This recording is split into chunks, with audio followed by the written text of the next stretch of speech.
मी आणि माझा मित्र लोअर परेलचा जो ब्रिज आहे तिकडून जस्ट उतरलो आणि सरळ सरळ वळलीच्या टुवर्ड्स जात होतो आम्ही. त्या सिग्नलच्या इथे त्याने जस्ट गाडी बंद केली. नंतर बघतोय तर गाडी चालू करतोय तर करतच होत नाही, म्हणजे गाडीच होत नाही चालू. आम्हाला जस्ट लक्षात आलं एक गाडी उभी होती बाजूला. तो बोलतो भाई गाडी बंद हुई क्या असे. ह्याला कसं माहिती आमची गाडी बंद पडली. तर तो भाई इधर जरा सीन ही है असं बोलला. बोलो क्या सीन है भाई कुछ भी मत बोल. तो नहीं नहीं 5 साल पहले ना इधर से ना इधर जरा सीन ही है, मैं बचाओ बोलतो मरते मरते एक बार. आमच्या इथे एक स्मशानभूमी आहे. त्या स्मशानभूमीच्या इथे एक रिक्षा पार्क असतं, म्हणजे रिक्षावाल्यांना जिथे जागा मिळेल तिथे लोक पार्क करतात ना रात्रीचे. ते जे काका होते ना ते तिथे लावलेली आणि त्यांचा मृत्यू झाला होता. बरोबर त्याच रात्री तीच ऑटो स्वतःहून युटर्न मारत होती आणि हे आम्ही आमच्या डोळ्यांनी बघितले. आयुष्य ह्या कथा मनोरंजनासाठी आहेत. काही लोकांचे अनुभव व काही पूर्णपणे काल्पनिकही असू शकतात. त्यामुळे कृपया यांना मनोरंजन म्हणून घ्या. या कथा आपल्या संस्कृतीचा एक भाग आहे. अगदी लहानपणी आजी आजोबांनी सांगितलेल्या गुड गोष्टींसारख्या. आमचा हेतू कोणत्याही प्रकारच्या अंधश्रद्धा किंवा भीती निर्माण करणे नाही. हॅलो हॅलो हॅलो मंडळी, कसे आहात तुम्ही? स्वागत आहे तुमचं बंकसच्या परत एकदा एका नवीन एपिसोडमध्ये. आणि आजच्या एपिसोडमध्ये विशाल आलाय. भाई कसा आहेस तू? मस्त भाई मस्त. मला वाटतंय तू जवळजवळ 1-2 वर्षानंतर आलायस, 1 वर्षानंतर आलायस. मोस्टली आपण सोबत बरेच शोज केलेत, बरेच खूपदा म्हणजे आपण भेटत असतो, पण मे बी आपण एपिसोड रेकॉर्ड नाही करत किंवा असं पॉडकास्ट नाही करत. तर खूप टायमानंतर फायनली आपला पॉडकास्ट येतोय. येस. आजच्या एपिसोडमध्ये खूप मजा येणार आहे, कारण आपल्याकडे बऱ्याच गोष्टी आहेत, माझ्याकडे बऱ्याच गोष्टी आहेत आणि तू पण आता बऱ्याच वेळानंतर आलायस, खूप टायमानंतर आलायस. तर तुझ्याकडेही खूप इंटरेस्टिंग स्टोरीज असतील आणि मला त्या ऐकायच्या आहेत. तू कोणत्या गोष्टींपासून सुरुवात करणार आहेस? मी आणि माझा मित्र लोअर परेलचा जो ब्रिज आहे जो नवीन बांधलेला आहे आता तिकडून जस्ट उतरलो आणि सरळ सरळ वळलीच्या टुवर्ड्स जात होतो आम्ही. ठीक आहे. तर एक रस्ता आहे जो वळली नाक्याला जातो, तर कनेक्ट होतो आणि जातो ह्या साईडला महालक्ष्मी साईडला एकदम पुढे गेल्यावरती. आम्ही त्या सिग्नलच्या इथे जाऊन थांबलो एकदम पुढे आणि त्या सिग्नलच्या इथे त्याने जस्ट गाडी बंद केली. का तर कारण हे सिग्नल जास्त वेळ होता, 100 सेकंड काहीतरी 80 सेकंड असा होता. त्याने गाडी बंद केली. नंतर बघतोय तर गाडी त्याने चालू करतोय तर करतच होत नाही, म्हणजे गाडीच होत नाही चालू. करते होतच नाही गाडी चालू. काय करू, सिग्नल सुटल्या, पाठचे सगळे हॉर्न मारतात, अरे जा जा इकडे जा. उतरलो, धक्का मारला थोडासा, गाडी साईडला घेतली, लेफ्टला तिकडे थांबवलं. बोललो आता काय करायचं. 5-10 मिनटं तिकडे झालं. सर्व्हिस सेंटरला फोन केला, सर्व्हिस सेंटर होना तो नाही चाहिए, अभी बॅटरी चेंज किया. म्हणजे नुकतीच त्याने गाईज आय एम स्वेअर 10 दिवसाआधीच त्याने बॅटरी नवीन टाकून आणलेल्या गाडीत. समर्पितचं सांगतो मी तुला, त्याने 10 दिवसाआधीच बॅटरी टाकून आणलेली आहे गाडीत. गाडी पकडतच नाही सेल्फ काय. आणि आम्हाला जस्ट लक्षात आलं एक गाडी उभी होती बाजूला, ओमनी असते ना, ओमनी ती उभी होती, त्याचे सामान भरत होते काहीतरी. आणि एक कोणतरी 4 व्हीलर घेऊन आला वॅगनर. तो बोलतो भाई गाडी बंद हुई क्या असे. माझ्याकडे बघतोय ह्याला कसं माहिती आमची गाडी बंद पडली. मग तेव्हा आम्हाला कळलं की जी ओमनी थांबली होती ना ती ओमनी पण बंद पडली होती तिकडे. आम्ही बोललो भाई ओमनी बंद पडले, आमची पण गाडी बंद पडली. तो मेकॅनिक ओमनी चेक करत होता ती. तेवढ्यात बघतोय तर एक शाईन घेऊन काका जात होते, एक त्यांची पण गाडी बंद पडली. ते उतरले, बोलते काय होतं. मी त्या काकांना पण बोललो किंवा आमची पण गाडी बंद पडली असं. थोडं डोकं लावलं मी, बोललो, आणि भर दुपारची गोष्ट आहे बाय द वे. मी डोकं लावलं, बोललो काय करूया. बोललो तुझा फोनमध्ये ॲप आहे ना, त्या ॲपमध्ये चेक कर. तर त्याच्या फोनमध्ये ना ते गाडीचं सगळं कळतं, कुठे काय आहे कसं आहे ते. तर त्याने एनर्जी लेवल बघितली, तर आय गेस 13 लागते वाटतं, 13 काय 13.5, ती 10वर होती. तर असं तर कधी होत नाही, होतच नाही चालू गाडी. काय करणार. मी बोललो काय करायचं. तेवढ्यात एक माणूस होता जो ओमनी चालवणार होता ना, तो भाई यार बंद हो गया रे ऐसा गाडी, हो अंकल का भी हो गया. तर तो भाई इधर जरा सीन ही है असं बोलला. बोलो क्या सीन है भाई कुछ भी मत बोल. तो नहीं नहीं 5 साल पहले ना इधर एक एक्सीडेंट हुआ था, तब से ना इधर जरा सीन ही है, मैं बचाओ बोलतो मरते मरते एक बार. अचानक से गाड़ी चला रहा था, स्पीड बढ़ गया अचानक से, मेरे को भी मालूम नहीं. असं कसं होईल. मी बोललो ठीक आहे सोड जाऊ दे. मी बोललो चल एक ट्राय देऊन बघू. त्या पण गोष्टीची कशी टेरिटरी असते की मी इथपर्यंतच असणार तिथपर्यंतच.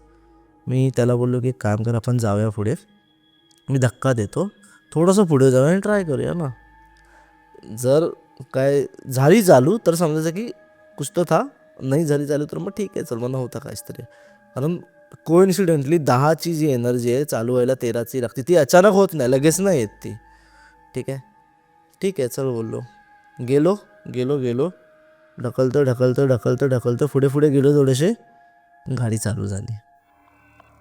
आणि नंतर पावर बघितली तर 13.5ची पावर दाखवत होती. आणि मग आम्ही घरी आलो. मित्राच्या स्टुडिओवरती गेलो दोघंजणं. तेव्हा मित्राला सांगितलं किस्सा. मित्राने चेक केलं तर त्या दिवशी अमावस्या होती.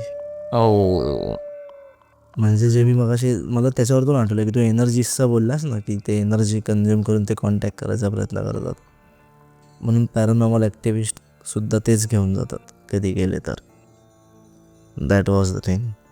काही खरोखर आहे भाई, अशा काही ब्रिजच्या ना अशा गोष्टी आहेत.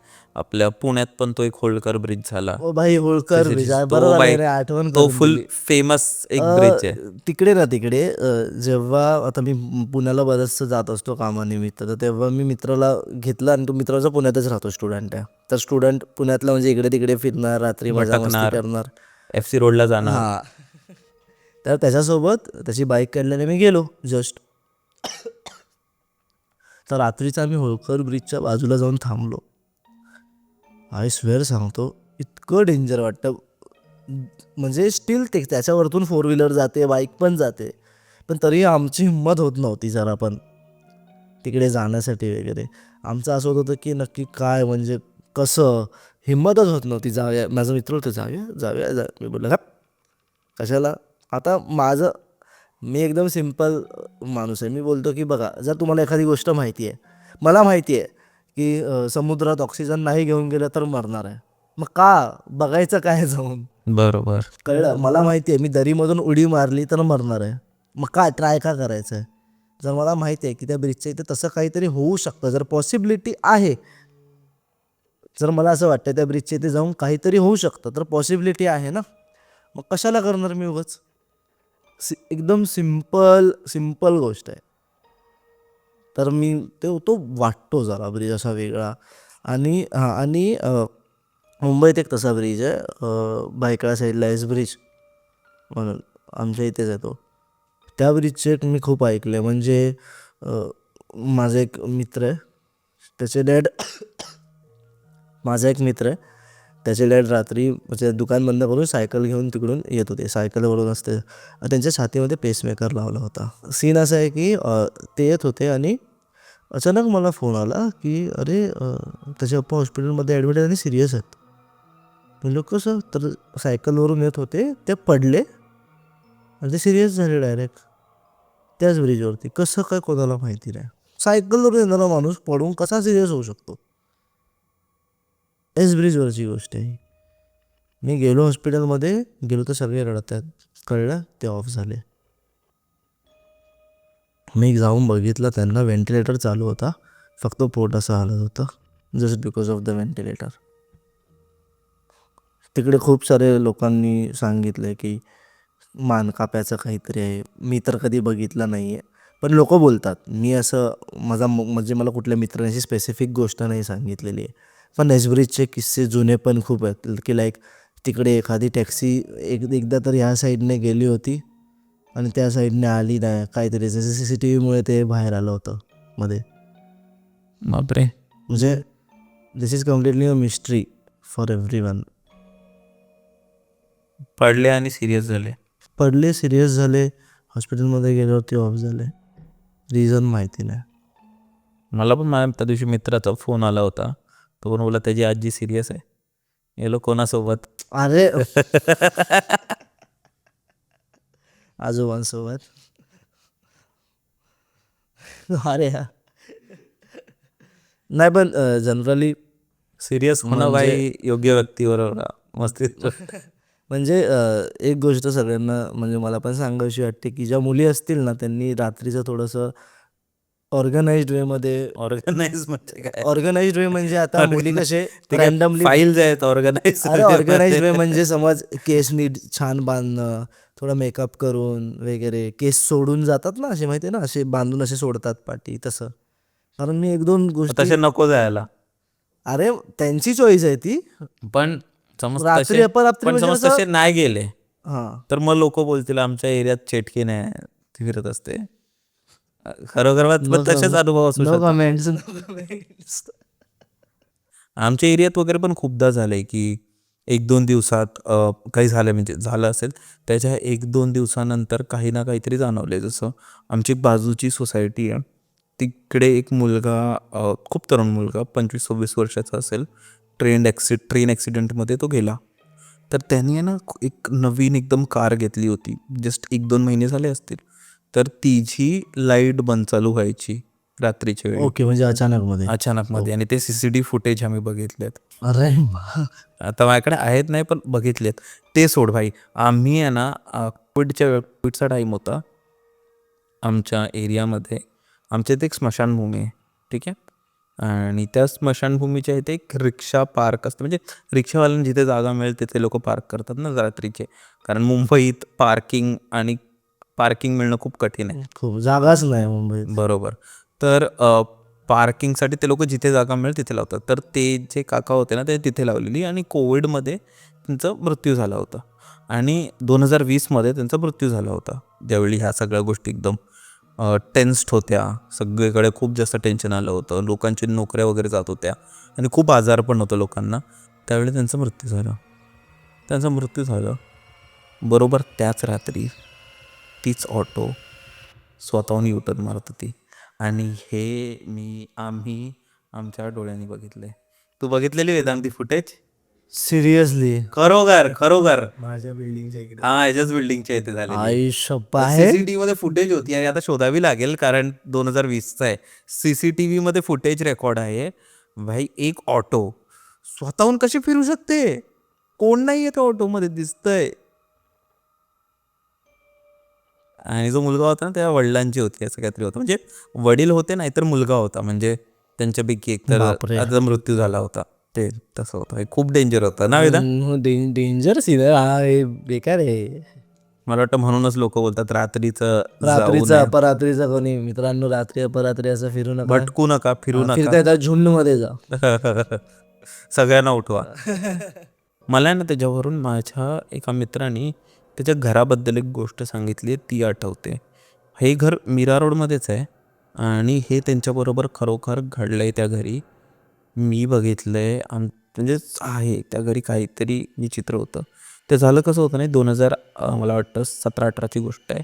त्या लोकांनी आपल्या आयुष्यातलं पहिलं घर घेतलं होतं. त्याचे आईवडील खूप खुश होते आणि ते जे घर होतं ना तो 1 BHKच्या हिशोबाने खूप मोठा घर होता त्यांचा. तर ते लोक त्यांनी स्वस्तात मिळाला त्यांना. तर खूप मस्त, म्हणजे पहिला घर भाई आयुष्यात बेस्ट फिलिंग म्हणजे पहिलं घर आय कॅन फील इट. ते लोक पण हां बरोबर तू तर फील करू शकतो. कॉंग्रॅच्युलेशन्स. अरे हां तर ते लोकांचं पण तसंच झालेलं की खूप खुश होते, कपडे वगैरे भरतायत, बॅट वगैरे हा घेतोय, क्रिकेट खेळू पण त्याच्या तशा सगळ्या गोष्टी. तर झालं कसं ना की ते लोक गेले त्या घरी, त्यांचं फायनल वगैरे झालं. त्या घरी त्या लोकांनी नातेवाईकांना पण दाखवलं, त्याच्या मामांना वगैरे. तर त्याचे जे मामा होते ना ते हे होते, भट होते, पूजा वगैरे करतात ना ते सगळं. तर ते येत्या क्षणी ते बोलले घरात की घराची थोडी वास्तू चांगली नाही आहे, म्हणजे इथे थोडी मला निगेटिव्हिटी जाणवते, एंट्रन्स चांगलं नाही आहे. तर जेव्हाही तुम्ही याल ना एकदा वास्तुपूजा नक्की करा. वास्तुशांत बोलतात ना, वास्तुशांती नक्की करा, त्याच्याने थोडं तुम्हाला फरक पडेल. पण नक्की करा, नाहीतर तुम्हाला ही गोष्ट त्रास देईल. तर झालं कसं ना की ते लोक आले काही दिवसांनी, सामान वगैरे भरलं, मोठं ट्रक वगैरे. ते घर जेव्हा आपण मूव्ह करतो तर भरपूर सामान असतो. मोठं ट्रक वगैरे केलं, हा पुढे बसला आहे, ह्याचे पप्पा मागे आहेत, ह्याचे पप्पा मागे वगैरे आहेत, उतरले. आणि जसं त्या लोकांनी बिल्डिंगमध्ये एंट्री केली ना, यांनी बघितलं की बिल्डिंगमधून जोरजोरात रडण्याचे आवाज येत आहेत. बिल्डिंगमधून हे बाहेर उतरले ह्याचे पप्पा, बघितलं तर त्यांच्या बिल्डिंगमध्ये 2 लोकांचा मृत्यू झाला होता. एक आई होती, 35 एक वय असेल, आणि तिचा लहान बाळ 5 वर्षाचा. अरे बाप. त्याचा मृत्यू रोड ॲक्सिडेंटमध्ये त्याचा मृत्यू झाला होता. ह्या लोकांना जाताच खूप जास्त शॉक बसला. हे लोक 2-3 तास फक्त बाहेर उभे होते, त्यांची ते शिरवून येईपर्यंत हे लोक बाहेर उभे होते ट्रकवरला. तसं नेलं. आता मी तर जायचं तर एवढं सामान ठेवणार कुठे, तर आणि ते सामान वगैरे मूव्ह केलं दुसऱ्या दिवशीपासून. ठीक आहे, वाईट वाटलं, झालं. आता आपलं नवीन घर आहे ना भाई. आता तेवढं कोण क्लोज नाही, आपण जेवढंही बोलू, पण ते लोक खुश होते की बाबा चला फायनली घर झालं. आणि ठीक आहे, ते त्यांच्या नशिबाने गेले, एवढं काय त्यांनी माइंड नाही केलं, लक्ष नाही दिलं. आणि त्याच्यामुळे ना त्या लोकांना पूजा ठेवायची होती घरी. पण जर तुला माहिती आहे, त्यांची जी सोसायटीमध्ये त्यांच्याच फ्लोअरवरचे ते राहत होते, तिथेच असं झालं आहे, तर 13 दिवस आता कार्य चालणार, काही ना काहीतरी होणार. तर त्यामुळे त्यांनी हे जे त्यांना जी पूजा वगैरे ठेवायची होती ना, वास्तुशांती वगैरे करायची होती, ती बोलली नंतर कधीतरी करू, कारण आता हा राईट टाईम नाही आपल्या नातेवाईकांना बोलवणं, किंवा आपल्या समोरच्या घरात असं झालं आहे आणि आपण इथे सेलिब्रेट करतो आहे. त्यामुळे त्यांनी बोलले की ठीक आहे, जाऊ दे, नको करूया. तर त्याने नॉर्मलीच सगळं चालू दिलं. तर झालं कसं, त्या गोष्टीला 13 दिवस झाले. त्या आईचं आणि त्या बाळाचं 13वं होतं. आणि ह्यांना माझा मित्र होता खूप नालायक, तो खुश होता की तिथे आता जेवण मिळणार. अरे बॉईज तो लहान होता रे, त्याला नाही माहिती. म्हणजे तो खूप मला वाटतं तो असेल 5वी-6वीला असेल, लहान अच्छा, म्हणजे म्हणजे तो त्या पण. हिशोबाने हे झालं. हां, ओके. एवढी अक्कल नव्हती. हां. तर तसं तर असं नाही, म्हणजे त्याला, कारण त्याला खेळायचं होतं, त्याचं असं होतं खेळायला वगैरे. तर तो खाली उतरला आणि असंच बोलत वगैरे होता. आणि त्याचा मित्र भेटला, त्याच्याच ट्युशनमध्ये होता. मित्र भेटला आणि त्या मित्राला बोला, तू इथे कुठे? असं होतं. तो, मी इथेच राहतो. अच्छा अच्छा, तू इथे काय करते? तुला, अरे आम्ही नवीन घर घेतलं. तुला कुठे घेतलं? तो बोलला, अरे इथे या बिल्डिंगमध्ये. आणि त्या बिल्डिंगचं नाव ऐकताच त्याचा मित्र खूप जास्त शॉक झाला. तो बोलला, ह्या बिल्डिंगमध्ये? तुला, हां ह्या बिल्डिंगमध्ये. मग तो कोणी विकलं तुला हे घर? बोलतो, भाई स्वस्त मिळत होता, कोण विकलं काय, मला काय माहिती आहे, माझ्या आईवडिलांनी घेतलं. तेव्हा तो बोलला, भाई ही बिल्डिंग खूप खतरनाक आहे, श्रापित आहे ही बिल्डिंग. म्हणजे इथे वर्षातून म्हणजे 5-6 लोकांचे मृत्यू होतातच. आणि जे मृत्यू होतात ना, ते पण खूप मिस्टिरियस वेमध्ये होतात. म्हणजे कोण रोड ॲक्सिडेंटमध्ये, ठीक आहे ते जाणं, कोण पाय घसरून गेला कधी. म्हणजे असं नाही की नॅचरल डेथपेक्षा ॲक्सिडेंटल डेथ खूप होतात तिथे. आणि हे त्यासाठी थोडं ऑड होतं. तो बोलतो, जाऊ दे चला आपण खेळायला जाऊ. तर लोक खेळायला लागतात, झालं ठीक आहे. आणि ते वेळ निघून जाते, म्हणजे ते वेळ निघून जाते. वास्तुशांतीची त्यांना करायची असते, ती पण राहून जाते. एकदा विसरलो की विसरलो ना, आणि सुरू होतं. पण त्या टायमापासून काही वर्ष पुढची त्यांच्या घरी खूप जास्त नेगेटिव्हिटी येते. लगेच काही होत नाही, वेळ घेतो. म्हणजे हे त्यांच्याबरोबर पुढचे 7 ते 8 वर्ष होतात. म्हणजे पहिली गोष्ट, त्यांच्या घरी त्याचे जे वडील होते, त्यांना खूप जास्त आजारपण यायला लागतं. पैशांचे खूप जास्त प्रॉब्लेम होतात, लॉसमध्ये जातात. दिलेले पैसे लोक परत देत नाही. आई असते ते खूप जास्त भांडण करते, म्हणजे खूप जास्त तापट म्हणजे आईचा खूप जास्त रागीट स्वभाव होतो, खूप भांडण, तशा सगळ्या गोष्टी होतात त्यांच्या घरी. आणि तो जो माझा मित्र आहे ना, त्याला घरी काही भास होऊ लागतात.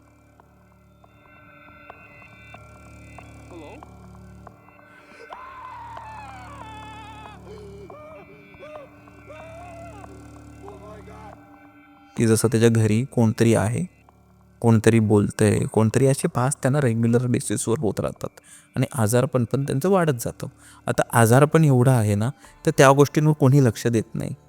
ते आजारपण इथपर्यंत वाढतं की त्याच्या वडिलांना एक दिवशी अटॅक येतो आणि ब्रेन हॅमरेज होतं. आणि खरोखर झालं. आणि आणि हे आजारपण इथपर्यंत वाढतं की एक रात्री त्याच्या वडिलांना अटॅक येतो. आणि काही दिवसांनी ते आजारपण चालूच असते. त्याला ना ब्रेन स्ट्रोक येतो, ब्रेन हॅमरेज होतं त्याच्या डॅडना. म्हणजे खूप एक्स्ट्रीम लेवलचं गोष्टी होतात. म्हणजे अशा कंडिशन्समध्ये की कधीही त्याचे वडील जाऊ शकतात. मित्रास तुम्हाला आठवते, मी त्याच्याबरोबर एक टाईम थांबलो होतं. ही गोष्ट म्हणजे मी कधी सांगितली नाही, पण त्यांनी रिसेंटली आपल्या हिंदी पॉडकास्टवर शेअर केलेली. यांना नसेल माहिती ते चेक करू शकतं. तर त्याने शेअर केलेली. आणि हे माहिती आहे कारण मी त्याच्यावर होतो, त्या वडिलांच्या हॉस्पिटलमध्ये होतो. तो रडत होता रात्रभर, तो रडत होता, हॉस्पिटलमध्ये होता.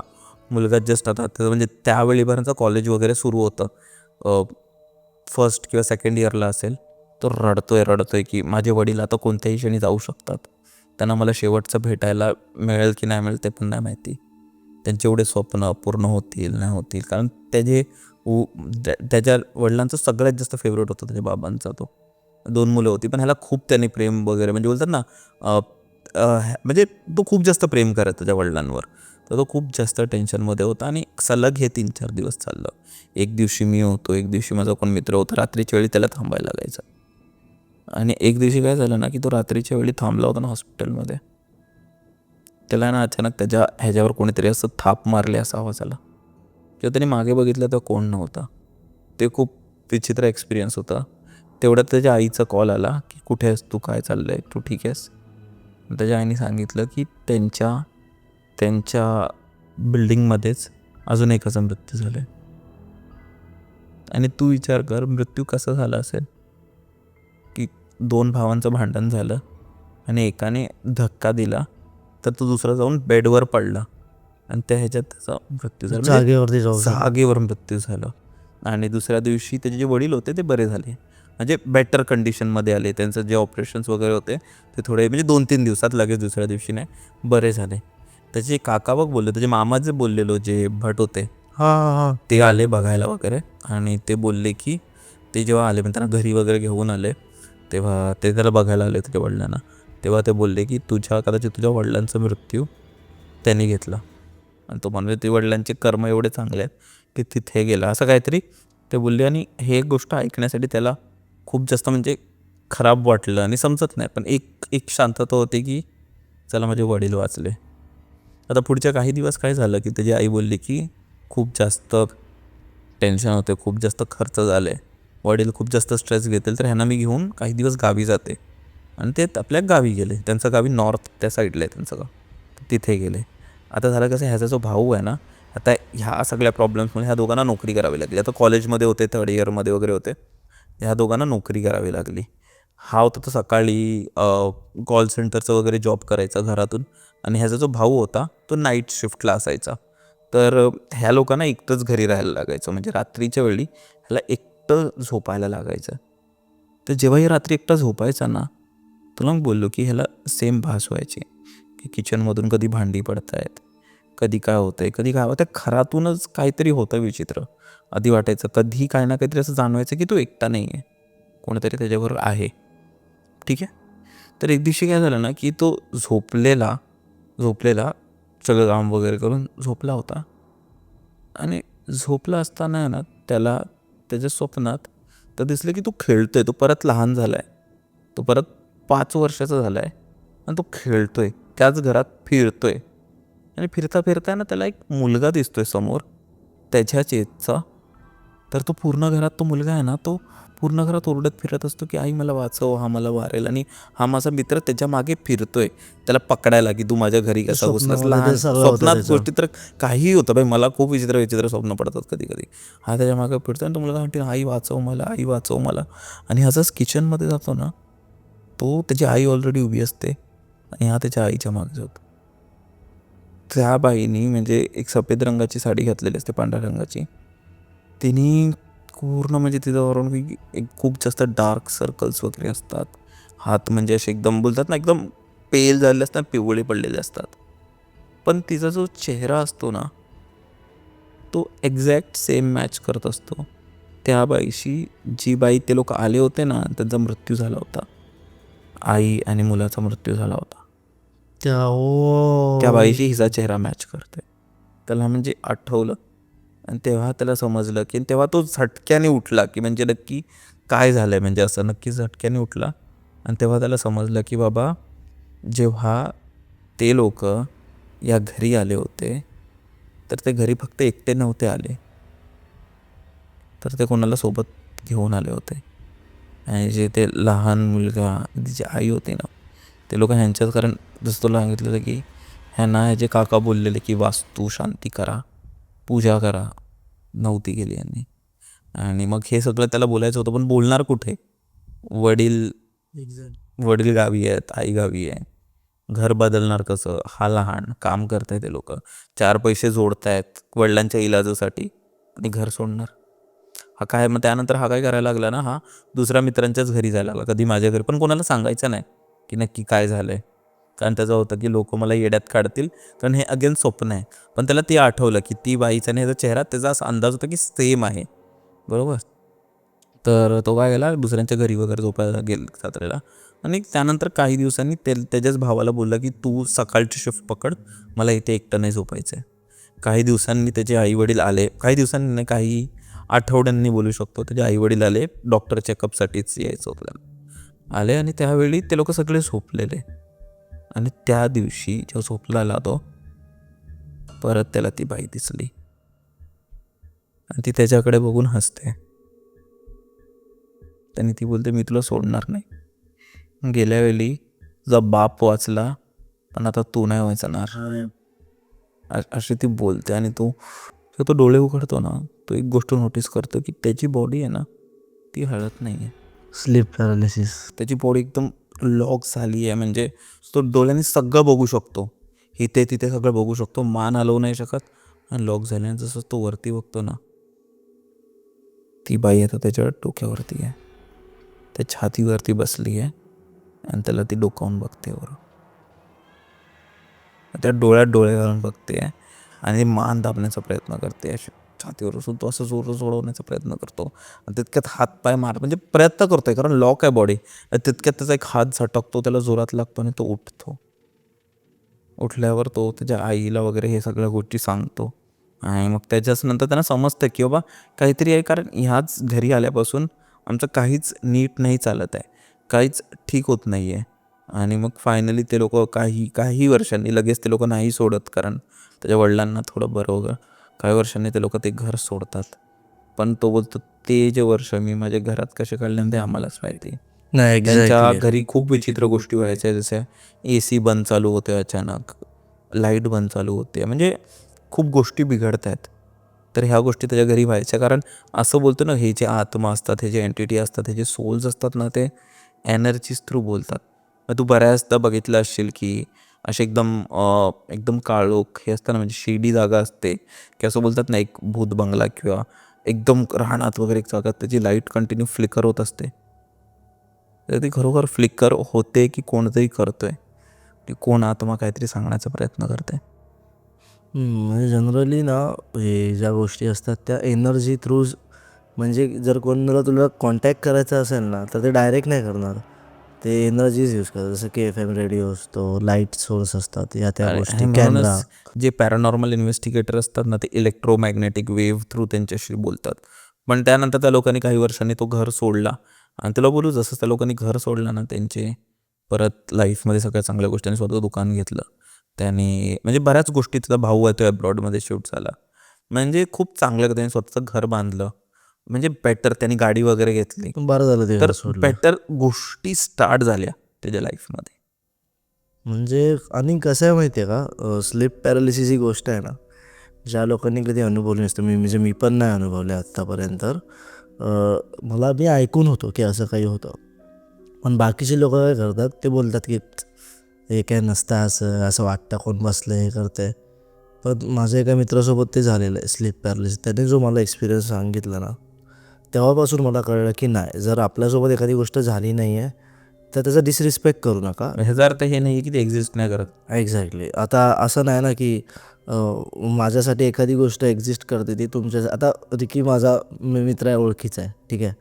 बाकीचे जे मला ओळखत नसेल, रिकीला ओळखत नसेल, त्यांच्यासाठी रिकी एक्झिस्ट नाही करत. ते भागम भाग मध्ये होतं ना, हां. तू जापान बघ, तूने जापान देखा हां, है, एक्झॅक्टली. पण नाही इसका मतलब जापान नाही आहे. हां, एक्झॅक्टली. हां, तसं वाला सीन.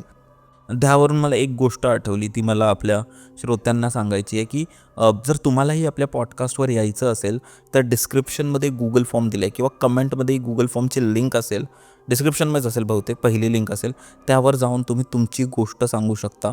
तुमचं नाव, तुमचं एज, तुमचा फोन नंबर आणि तुमच्या गोष्टी शॉर्टमध्ये सांगा.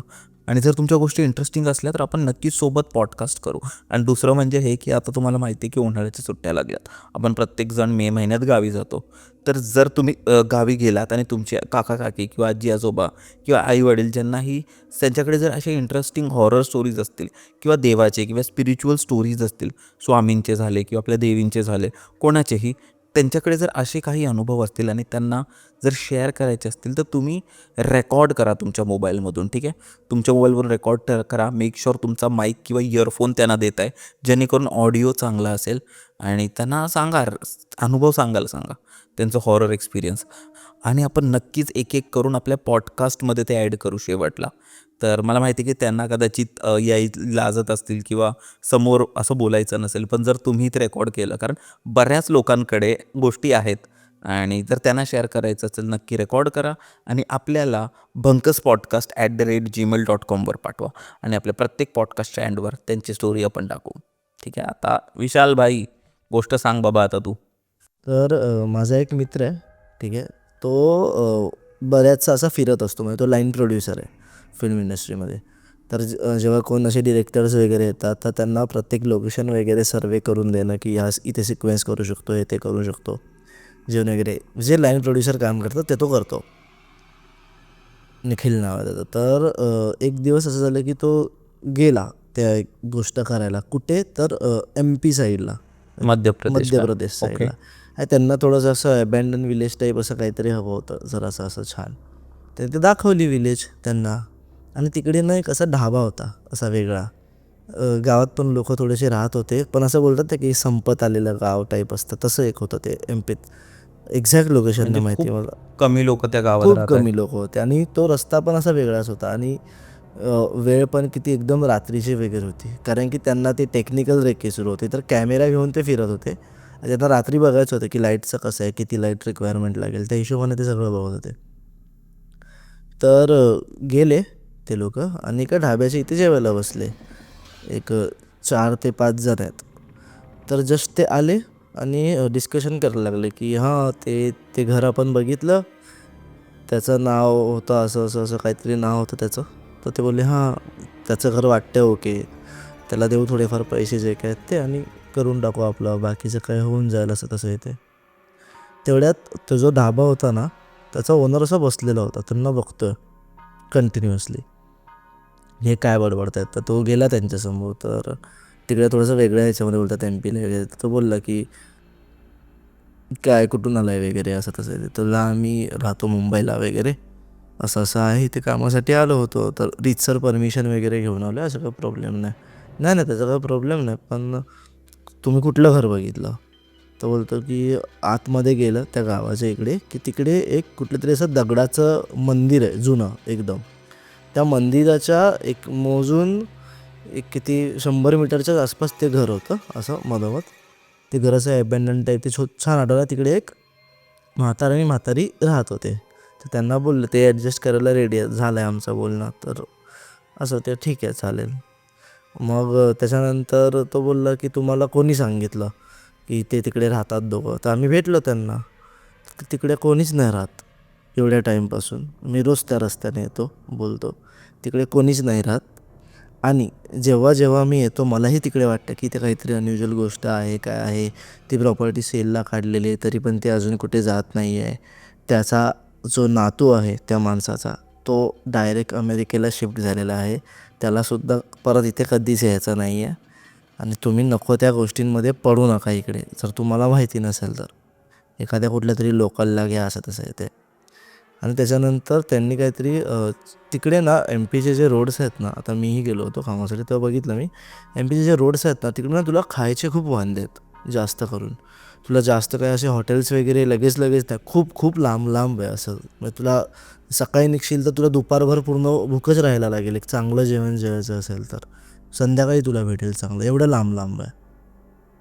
आणि तिकडे जेव्हा त्यांनी ऑर्डर केलं होतं चिकनचं काहीतरी, तर त्या हॉटेलमधलं जेवण पण एकदम असं, कारण की भेटतच नाही ना तिकडे, असं जास्त लांबून आणायला लागतं सगळं येते. त्याला जेवण पण त्यांनी खाल्लं सगळं इथे करून, तर काही बरोबर नाही लागत आहे सगळं असं. तर ते बोलले ठीक आहे जाऊ दे, कितना हो बताओ, पैसे बिशे भरले. ते गेले. तो बोलले जाऊ दे पुढेच जाऊ कुठेतरी. गेले ते पुढेमध्ये. तेवढ्यात एक त्यांना दुसरं एक चांगलं हॉटेल भेटलं, एक हार्डली 50 किलोमीटरच्या इथे वगैरे. गेले ते तिकडे ते थांबले हॉटेलमध्ये. तिकडे ते जेवले मस्त पद्धतशीर. वेटर आला बिल वगैरे घेऊन. तर वेटरला बोललं कैसा लगा सर, विचारतात ना आपल्या जस्ट नॉर्मली, तसं त्यांनी विचारलं कैसा लगा. तर अरे यार बहुत अच्छा लगा यार, इधर तो बहुत प्रॉब्लेम है, इधर एक 50 किलोमीटर के पीछे एक हॉटेल आहे, ढाबा काहीतरी असं वेगळंच नाव होतं त्याच्यावर, ढाबा असं काहीतरी नाव होतं त्याचं.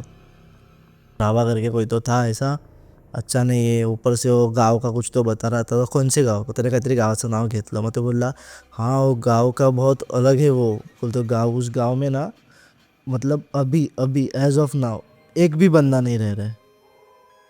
आणि ते मोजके 15 ते 20 गावकऱ्यांना भेटून आलेले त्या संध्याकाळी त्या गावातल्या, जेव्हा ते त्या राज ढाब्यावरती गेले होते ना त्याच्या आधीच. ते बोलले उधर कोई नहीं रहता, उस वो मतलब म्हणजे तो मेन हायवे असा आहे आणि एक आत रस्ता जातो तिकडे ते गावाचा रस्ता आहे, ते गावच पूर्ण बंद केलेलं आहे त्यांनी. आणि त्याच्यानंतर तो बोलतो कुठल्या ढाब्याचा बोलले तुम्ही, तो बाहेर येतो हायवेचे ना तिकडे, तो बोलतो तो ढाबा पण गेले 5 वर्ष झाले बंदच आहे, तिकडे काहीच नाही आहे. हे जेव्हा त्यांनी ऐकलं तेव्हा ते बोलले आत्ता ह्या गोष्टीची शहानिशा करायची. वेटर बोलतो नका जाऊ, उगाच आजमावून बघू नका गोष्टींना.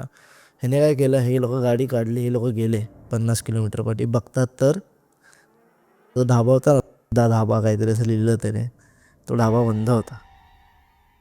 पत्रे वगैरे टाकलेले होते, आतमधले जे हे होते ना सगळे सीट्स वगैरे ते असे गंजतात ना त्या लेवलचे झालेले लिटरली. हा सीन माझ्या मित्रासोबत झाला. तेव्हापासून तो कुठे जर गेला कामानिमित्त किंवा रेकीसाठी कुठे गेला तर तो कुठला तरी तिथला लोकल माणूस असेल त्याला घेतल्याशिवाय कधीच जात नाही. कारण की ही एम-पीची गोष्ट मी स्वतः अनुभवली. तिकडे जवळपास काहीच नाही आणि तुला असे छोटे छोटे ढाबे दिसतात ना, तुलाच शॉक येईल की भाई हा ढाबा जरा सस्पिशियस वाटते, ते जेवण तरी नीट असेल का, असं वाला डायरेक्ट. बापरे, डेंजर आहे भाई. पण जसं तू बोललास ना की ह्या गोष्टी ह्या ह्या गाव आहेत भाई जे खूप आधीपासून खाली झाल्यात, लोकांना माहिती पण नाही, पण अजूनही तिथे जे लोकांनी खाली केलं त्यांची आत्मा तर असेलच ना.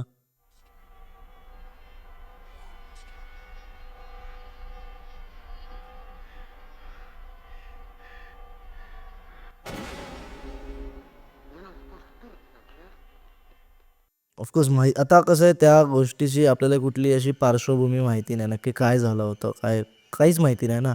जसं की कुलधारा जे गाव आहे, ठीक आहे, राजस्थानमध्येच आहे ना ते, तिकडे तिथलं पण लोकांना असं म्हणजे खूप साऱ्या लोकांचे वेगवेगळ्या गोष्टी थेरीज आहेत, आहेत, बरोबर. पण ॲक्च्युअल रिझन कोणालाच नाही कोणालाच नाही माहिती आहे, माहिती. कोण फॅक्टवरती बोलत नाही, पण बऱ्याचदा असं ऐकून पण होतं ना बोलतात. की तुला माहिती असेल की आपल्या महाराष्ट्रातच बऱ्याचदा असं होतं की की खूप जास्त पाऊस आला आणि लँडस्लाईडमुळे, डोंगर पडल्यामुळे अख्खंचं अख्खं गाव गेलं. म्हणजे रात्री गाव होतं, सकाळी तर गावच नाही आहे कुठे. अशा लोकांची तर अशा ठिकाणी खूप वर्षानंतर ते घरं असतील, पडकी घरं दिसतील, पण तिथे लोक नाही आहेत. लोक जे नाही लोक आहेत. होते आणि तू जे आता बोललास ना ती खरी केस एक झालेली आहे माहिती आहे तुला, गाव म्हणून एक झालेला आठवते तुला, खूप फेमस झाला होता तो किस्सा, न्यूजवरती सगळीकडे फ्लॅश झाला होता. त्यांची टॅगलाईनच अशी होती की गाव एक संकट असं नाव दिलं होतं त्यांनी. आणि एक लँडस्लाईड झाली होती, तो डोंगर पूर्ण गावावरती लिटरली 1-2 वर्षाची मुलं पण त्या मातीच्या खाली होते. दाखवलं माहिती नाही की त्यानंतर ते गाव परत तसं उभं राहिलं की ते तसंच राहिलं. लोकांनी ते गव्हर्नमेंटने खूप साऱ्या गोष्टी केल्या, तिकडे जाऊन काढलं लोकांना बाहेर, खूप खूप सारं केलं. आता त्याच्यानंतर ते परत गाव तसं होतं तसं बनेल की नाही माहिती नाही. तर विशाल, माझ्याकडे अजून एक स्टोरी पण आहे. ती मी एका यूट्यूब व्हिडिओमध्ये बघितली होती. एक त्यांच्या पेजचं नाव काहीतरी horror Hindi, I guess horror Hindi podcast किंवा हॉरर हिंदी स्टोरीज असं करून काहीतरी आहे. मी डिस्क्रिप्शनमध्ये त्यांची माहिती देईन. तर त्यांना आहे ना, त्यांना त्यांच्या सबस्क्रायबरनी एक रिअल हॉरर स्टोरी पाठवलेली जी त्याच्याबरोबर घडली होती. आणि जेव्हा मी तो व्हिडिओ पूर्ण बघितला ना भाई साहब, मी घाबरलेलो. तर त्या व्हिडिओमध्ये काय झालेलं ना, एक नितीन नावाचा मुलगा असतो, तो त्याच्या गावावरून 10वी संपल्यावर तो कॉलेजसाठी एका वेगळ्या शहरात शिफ्ट होतो. तरी काहीतरी डिप्लोमा किंवा काहीतरी घेतलं असतं. तो वेगळ्या शहरात शिफ्ट होतो आणि तिथे तो त्याच कॉलेजच्या हॉस्टेलमध्ये राहत असतो. तर सुरुवातीला जेव्हा तो जातो तर सगळं काही नॉर्मल सुरू असतं. त्याचं कॉलेज स्टार्ट होणार असतो. तो त्या हॉस्टेलमध्ये सेटल इन होत असतात, नवीन मित्र बनत असतात आणि तशा सगळ्या गोष्टी. तर त्यांच्या हॉस्टेलमध्ये कसं होतं ना की जनरली आता हॉस्टेलमध्ये आपण बघितलं तर एका रूममध्ये 2 मुलं अलॉट केली जातात, 3 मुलं अलॉट केली जातात, बरोबर. तर ह्यांच्या हॉस्टेलमध्ये रूम छोटे होते, पण एक एक रूम सेपरेट रूम सगळ्यांना. ठीक आहे. तर ह्याची पण सेपरेट रूम होती. तर सुरुवातीचा जो 1 आठवडा होता ना, तो तर पटकन निघून गेला. म्हणजे सगळं काही मित्र बनता कॉलेज सुरू होता शहर वगैरे ते लोकं सिटी एक्सप्लोअर वगैरे करायला जायचे. तर त्याच्यात पहिला आठवडा निघून गेला. तर दुसऱ्या आठवड्यात काय झालं ना, की जो नितीन होता तो त्याच्या मित्रांबरोबर बाहेर फिरायला गेला होता. म्हणजे लेट झालं होतं आणि त्याला पण मजा येत होती, कारण जेव्हा तो घरी असायचा ह्याच्या आधी तो शाळेत होता, त्याला 10 वाजल्यानंतर अजिबात परवानगी नसायची. तर जसाच तो ह्या नवीन शहरात शिफ्ट झाला, तर तो थोडा रात्री 11, 11:30, 12 वाजेपर्यंत ते लोकं बाहेर फिरायचे आणि मग यायचे. आणि कॉलेज पण सुरू व्हायला अजून एखाद आठवडा होता. तर तसं तर तो रात्री लेट आला हॉस्टेलमध्ये आणि अराऊंड मला वाटतं 12:15, 12:30 काहीतरी झाले होते. तो आला आणि तो फ्रेश वगैरे होत होता. मग तो फ्रेश होत असताना ना, त्याला किचनमधून काही आवाज येत होते. म्हणजे की कोणतरी बाहेर आहे रूममध्ये. त्याला वाटलं की ठीक आहे, त्याचा कदाचित भास असू शकतो. त्यांनी एवढं काही सिरियसली घेतलं नाही. तो बाहेर आला. ठीक आहे. त्या रात्री जेव्हा तो झोपत होता ना, त्याला सतत असं वाटत होतं की त्याच्या रूममध्ये तो सोडून सुद्धा दुसरं कोणीतरी आहे. तो थोडा घाबरला होता, पण ठीक आहे, आता काही ऑप्शन पण नाही आहे, कोणाला बोलवणार. एकतर रात्र एवढे झालं आहे, तो कसंबसं झोपून गेला. आता 2-3 दिवसांनी त्याला ते जे भास होतं की कोणतरी आहे, कोणाचा तरी आवाजाचा भास हे हळूहळू वाढत होतं. या 3ऱ्या की 4थ्या दिवशी तो जेवून वगैरे त्याच्या रूममध्ये आला. तो काहीतरी पुस्तकं वगैरे भरत होता किंवा चेक करत होता. अगेन तेच झालं की त्याला आधी हॉलमध्ये काही आवाज आला आणि अचानक आहे ना, त्याची जी खिडकी होती ना, त्याला असं वाटलं एक शॅडो पास झाली त्या खिडकीमधून. म्हणजे कोणतरी आकृती त्याला त्या खिडकीच्या रिफ्लेक्शनमध्ये दिसली. तो धावत त्या खिडकीकडे गेला. खिडकी उघडली तर समोर कोणच नाही आणि त्यांनी ते स्पष्टपणे बघितलं. आता तुम्हाला कॉन्टॅक्ट द्यायला सांगतो की त्याचा जो रूम होता ना, तो खूप हायर फ्लोअरवर होता. तर असं नाही की ग्राउंड फ्लोअरवर आहे किंवा पहिल्या मजल्यावर आहे किंवा फ्लोअरवरच, म्हणजे पॅसेजवर त्याची खिडकी लागते की कोणीतरी उभं आहे किंवा प्रँक करत आहे. त्याचा रूम बऱ्यापैकी हायर फ्लोअरवर होता, जिथे असं कोणी येऊन उभं राहण्याची शक्यताच नव्हती. त्यांनी इवन त्या व्हिडिओमध्ये त्यांनी त्याचा व्हिडिओ शेअर केला होता.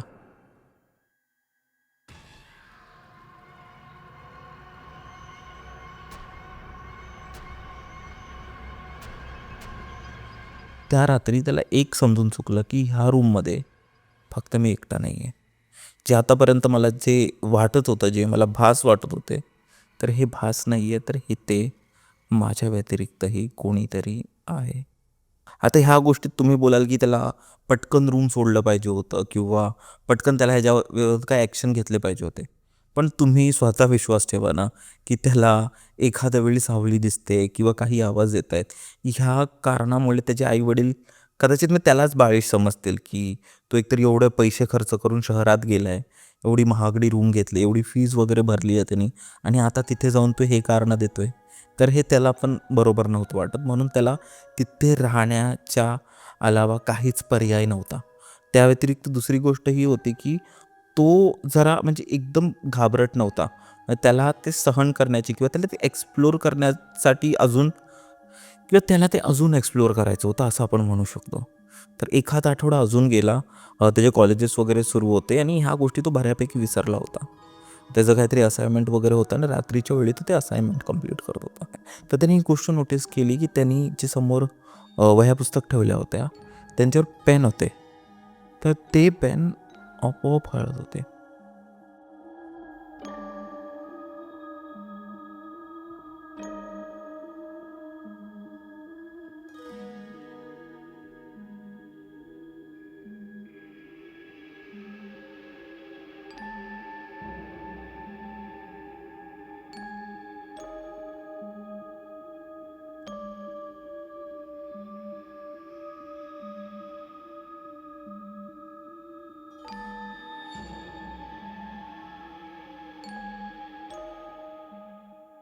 तर विशाल, आता तू बघशील ना, तर ते जे पेन आहेत ते स्वतःहून हलत आहेत.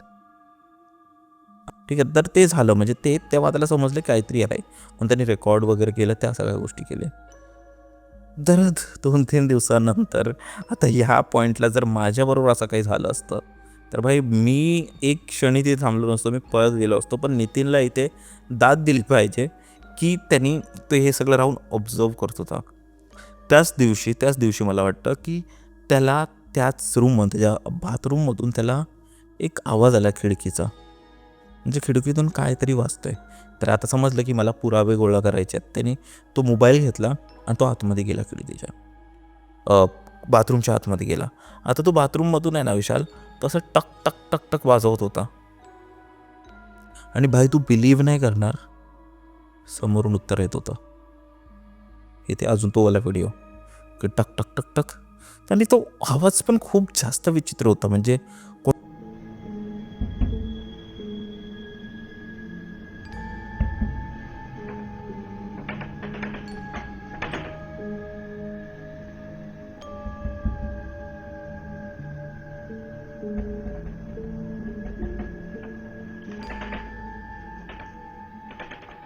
कोणतरी मुद्दामून करतोय असं काहीतरी ते होतं.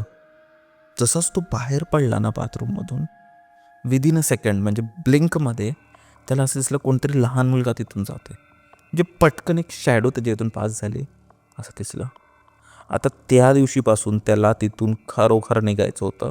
आणि तो फक्त ह्याच विचारत होता की मी आता आईवडिलांना कसं कन्व्हिन्स करू किंवा कॉलेज अथॉरिटीजला कसं कन्व्हिन्स करू की मला इथून निघायचं आहे, मला बाहेर जायचं आहे, मला हे सोडायचं आहे. त्याला त्या दिवसावर रोज तो लहान मुलगा दिसायला लागला. म्हणजे असं नाही की तो त्याला समोर दिसायचा, पण तो काही दुसरं काम करत असताना अचानक त्याला असं एक भास व्हायचा किंवा एक सेकंडमध्ये एक असं पटकन असं काहीतरी दिसून जायचं त्याला. तर ते गोष्टी त्यासोबत खूप जास्त वाढू लागलं होतं. त्याला पण तिथून कसं ना कसं करून तरी निघायचं होतं. आणि ते अजून एक पण विचार येतो की इथून नितीन तिथून पळून का नव्हता जात. म्हणजे तो एवढं सगळं होऊन सुद्धा त्या रूममध्ये का होता. तर त्यामागचा नितीनचं विचार असं होतं की ती जी आत्मा आहे ना, ती मला काही हार्म नाही करणार किंवा ती मला काही त्रास नाही देणार. त्याला असं वाटत होतं की जी ती आत्मा आहे ती एका लहान बाळाची आहे आणि ते त्याला जास्त पेन किंवा काहीच त्रास नाही देणार असं त्याला वाटत होतं. म्हणून तो तिथे राहत होता आणि तिकडून बाहेर जाण्याचं प्लॅनिंग करण्या एवढं त्याला वेळ होतं किंवा तो प्लॅनिंग करत होता. आणि त्याच्यानंतर काही दिवस तो राहिला आणि तिथून तो निघून गेला, म्हणजे आईवडिलांना त्यांनी. कारण त्या गोष्टी अनबिअरेबल झालं होतं की तो जेव्हाही रूममध्ये यायचा, एक गोष्ट म्हणजे तो पाण्याची बॉटल ठेवली आहे तर ती आपोआप पडून जायची किंवा बऱ्याच गोष्टी अशा नेगेटिव्हली घडत होत्या. अचानक रूमची लाईट बंद चालू व्हायची किंवा बऱ्याच गोष्टी त्याला तिथे एक्सपिरियन्स होत होतं. आता नितीनचं म्हणणं तेच होतं की लहान बाळाची आत्मा आहे. पण इथे जो तो क्रिएटर होता त्याने अजून एक गोष्ट सांगितली आहे आणि हे रेडिटवर किंवा इंटरनेटवर पण एक गोष्ट आहे की मोस्ट ऑफ हे जे आत्मा असतात ना, जे आता गेलेत किंवा ते पॉवरफुल नाही आहेत, त्यांच्याकडे एवढी पॉवर नसते, एवढी ताकद नसते की ते आपल्याला रिस्पॉन्ड करू शकतात. मोस्ट ऑफ आत्मा फक्त एक्झिस्ट करतात. ते आपल्याला त्रास देऊ नाही शकत किंवा ती कोणती गोष्ट हलवू नाही शकत किंवा ते आपल्याला असं, म्हणजे त्यांच्याकडे एवढी पॉवर नसते. पण जे आत्मा आपल्या ऑब्जेक्ट्सला हलवू शकतात, त्यांना टच करू शकतात, त्यांना बदलू शकतात, त्यांना पाडू शकतात ना, तर ते खूप जास्त भयानक आत्मा असतात. म्हणजे ते खूप जास्त पॉवरफुल असतात आणि ते काहीही करू शकतात. आणि म्हणून त्यांच्याकडे एवढी पॉवर आलेली असते की ते एखाद्या गोष्टीला पाडू शकतात किंवा बदलू शकतात. आणि इवन तो क्रिएटरनी हे पण सांगितलं होतं की कदाचित ती जी आत्मा होती ना, जी नितीनच्या रूममध्ये होती, ती बहुतेक खूप पॉवरफुल आत्मा होती. आणि ते लहान मुलाचंच, ती बहुतेक खूप जास्त पॉवरफुल आत्मा होती आणि त्याला ती मुद्दामच जास्त त्रास नव्हती देत, त्याला जवळ येत होती आधी पेननी वगैरे, म्हणजे त्याच्यासोबत ती मस्ती करत होती आणि त्याला असं भास दाखवते की ते लहान आहे. आणि मला वाटतं की जर तो अजून राहिला असता, अजून काही महिने किंवा 2-3 वर्षात, त्या आत्माचा पॉवर वाढत गेला असता. कारण तू इथे अजून एक गोष्ट नोटीस केली असशील की ती जी आत्मा होती ना, आधी फक्त त्याला असं सोपं असं, म्हणजे असं भास व्हायचं किंवा त्याला फक्त वाटायचं. त्यानंतर ती दिसू लागली, त्यानंतर ती ऑब्जेक्ट्सला टच करत होती आणि तिची जी इंटेन्सिटी होती ती वाढत जात होती. मला वाटतं येणाऱ्या टायमाला त्याच आत्म्याने त्याला पोझेस केलं असतं आणि मग नंतर माहिती नाही आपल्याला काय झालं असतं. तर मला वाटतं ते फक्त त्याने एक दाना टाकत होते त्याला, त्याच्याशी मैत्री करायला. तर ही होती स्टोरी जी नितीनबरोबर घडली होती. मंडळी, तुम्हाला हा पॉडकास्ट कसा वाटला नक्की कमेंट्समध्ये सांगा. तुम्हाला कोणत्या गोष्टी सगळ्यात जास्त आवडल्या नक्की कमेंट्समध्ये सांगा. तुम्ही विशाललाही फॉलो करू शकता आणि तुम्ही विशाललाही फॉलो करू शकता, स्पॉटिफायवरही ऐकू शकता. व्हिडिओला हाईप द्यायला विसरू नका. हाईप बटन यूज करा. कमेंट्समध्ये सांगा, कारण तेच एक माध्यम आहे आपलं बोलायचं. ठीक आहे. आणि तुम्ही काळजी घ्या, आईवडिलांची काळजी घ्या आणि आपण भेटूया परत एकदा अशाच एका एपिसोडमध्ये.